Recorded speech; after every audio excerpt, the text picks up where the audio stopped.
Brazil এমন একটা দল যারা সফল হয়েও সমালোচিত। একবিংশ শতাব্দীতে 7টা শিরোপা জেতার পরও ব্রাজিলকে নিয়ে সমালোচনা যেন শেষ হয় না। একটা বিশ্বকাপ, 3টি কোপা আমেরিকা এবং 3টি কনফেডারেশন কাপ জিতে চলতি শতকের সবচেয়ে সফল দল ব্রাজিল। এমন সাফল্যের কাছাকাছিও নেই অন্য কোনো দল। এরপরও শিরোপা না জেতার কারণে তাদের কটু কথা শুনতে হয়। আসলে শিরোপা জিতে জিতে তারা নিজেদের এমন একটা জায়গায় নিয়ে গেছে যে শিরোপা জয় ছাড়া ভক্ত সমর্থকেরা কিছুই বোঝে না। চলতি শতকে ব্রাজিলের সাফল্য গাথা সম্পর্কে জেনে আসা যাক। শুরুটা হয়েছে বিশ্বজয় দিয়ে। 2002 সালের বিশ্বকাপের ফাইনালে জার্মানিকে 2-0 গোলে হারিয়ে পঞ্চমবারের মতো বিশ্বকাপ ঘরে তোলে ব্রাজিল। এই বিশ্বকাপে আর্জেন্টিনা গ্রুপ পর্ব পার হতে পারেনি। ব্রাজিলের রোনালদো লিমা সর্বোচ্চ 8 গোল করে বিশ্বকাপ জয়ে বড় ভূমিকা রেখেছিলেন।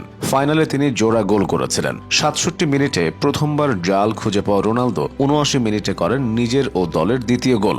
ব্যাস, হাতে চলে আসে পঞ্চম বিশ্বকাপ।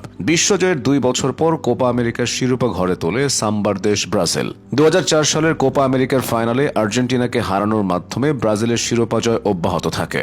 ব্রাজিলের আদ্রিয়ানো করেছিলেন সর্বোচ্চ 7 গোল। এরপর 2007 সালে আবারও কোপা আমেরিকার ফাইনালে মুখোমুখি হয় ব্রাজিল আর্জেন্টিনা। এবারও ব্রাজিলের কাছে ধরাশায়ী হয় আর্জেন্টিনা। এই আসরের সেরা উদীয়মান খেলোয়াড় ছিলেন লিওনেল মেসি, আর সর্বোচ্চ গোলদাতা ছিলেন ব্রাজিলের রবিনহো। পরের কোপা আমেরিকা জিততে ব্রাজিলের 12 বছর লেগে যায়। 2019 সালে সর্বশেষ কোপা আমেরিকার শিরোপা ঘরে তুলেছে ব্রাজিল। সেবার আর্জেন্টিনাকে 2-0 গোলে হারিয়ে ফাইনালে উঠেছিল দানি আলভেসের দল। ফাইনালে তারা পেরুকে 3-1 গোলে হারিয়ে উল্লাসে মেতেছিল। এছাড়াও 2005, 2009 এবং 2013 সালে ব্রাজিল কনফেডারেশন কাপ জিতেছে। শুধু দলগত সাফল্যই নয়, ব্রাজিলের তারকা খেলোয়াড়রা ব্যক্তিগত সাফল্যেও ভেসেছে। একবিংশ শতাব্দীতে ব্রাজিলের হয়ে বেশ কিছু ফুটবলার অন্য পর্যায়ের খ্যাতি পেয়েছেন। Roberto Carlos, Ronaldo lima, Ronaldinho, Ricardo কাকা এবং নেইমার জুনিয়ররা মুগ্ধ করেছেন। 5টা বিশ্বকাপ দেখে নয়, গোটা একটা প্রজন্ম ব্রাজিলের প্রেমে পড়েছে রিকার্ডো কাকাকে দেখে। কাকা ব্রাজিলের হয়ে বিশ্বকাপ জিতেছেন,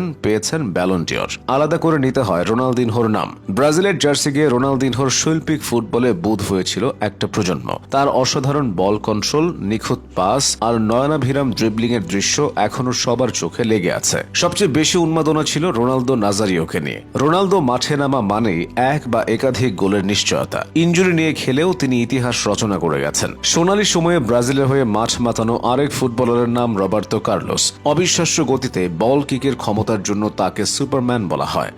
মাঠও তার কাছে ছিল ডিবক্সের মতো। আক্রমণাত্মক ফুটবলের কারণে তাকে সর্বকালের সেরা লেফট উইং ব্যাক বলা হয়। কিংবদন্তি এসব ফুটবলারদের দেখে ব্রাজিলের পরবর্তী প্রজন্মের ফুটবলাররা শানিত হয়েছে। Dani Alves, Luis, Hulk, Oscar, Neymar, Marcelo, Paulinho, Julius Cesar, উইলিয়ানরা দাপটের সঙ্গে খেলেছেন। জুলিয়াস সিজার ছিলেন গোলবারের অতন্দ্র প্রহরী। ডিফেন্সে ছিল থিয়াগো সিলভা এবং ডেভিড লুইসের মতো ডিফেন্ডার। মার্সেলো ও উইলিয়ান ছুটতেন 2 উইং ধরে। আক্রমণে অস্কার ও হাল্কের সঙ্গে ছিল নেইমার। তাদের অবসরের পরও ব্রাজিলের তারকা খেলোয়াড়ের অভাব হয়নি। কুতিনহো ও ফিরমিনোর মতো মিডফিল্ডার এসেছে, গ্যাব্রিয়েল জেসুসের মতো ফরওয়ার্ড এসেছে, তবে তারা দীর্ঘমেয়াদে আলো ছড়াতে পারেননি। ইনজুরির কারণে নেইমার নিভু করে জ্বলেছে। ব্রাজিলের সবচেয়ে বড় ক্ষতিটা এখানেই হয়েছে। তবুও 2019 সালে নেইমারকে ছাড়াই তারা কোপা আমেরিকা জিতেছে। এই সময়টায় কুতিনহো, ফিরমিনো, জেসুসরা সেরা সময় পার করেছেন। এরপরই হারিয়ে যাওয়ার শুরু। তবে ঘুরে দাঁড়ানোর নজির ব্রাজিল বহুবার দেখিয়েছে। ভক্তদের প্রত্যাশা ব্রাজিল হয়ে উঠবে আগের মতোই অপ্রতিরোধ্য।